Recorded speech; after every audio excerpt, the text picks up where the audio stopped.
if someone like Peyton Manning, who certainly doesn't need counsel from me, but he might actually seek it from someone like you, a Hall of Famer, said, what would you tell me about going out this way? If how would that factor into if he's really weighing, well, do I give it up or do I come back? The fact that he wins a championship here, how would you tell him to insert that into his list of pros and cons? I mean, that depends on him, and it depends on what his goals are. Like I said, my kids were at a great age at that time. I wanted to be home. From watching the 30 for 30, it's clear that his family is very important to him as well. Mm-hmm. So there's a lot of factors I think he needs to take into account. I mean, if he still has those years on the court, I see Tim Duncan. Tim Duncan's still playing. He loves playing.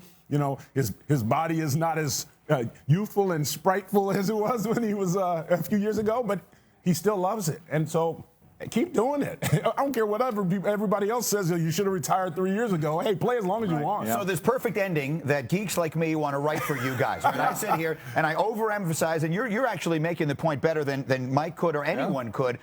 You're saying that I'm overemphasizing that. Go out on top. Go out when you're right off into the sunset with a championship. You're saying that's overrated. Yeah, absolutely. But you still have to wake up every day, look at yourself. I mean, as an athlete, you don't get to that level unless you have this ridiculous drive. I mean, I look at my sons that are playing sports now, and I'm thinking, how do you do you understand you're almost at the highest level? You get to compete every day against the best people but that I'm a little crazy because that's what I did and that's what I loved doing.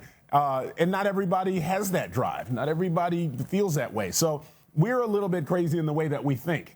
And so I think it's nice when you find somebody like Peyton who has actually a balance. His dad was a great influence on him and he just has good balance in his life. So there's a lot of factors for him to think about, and I wouldn't even presume to tell him what to do.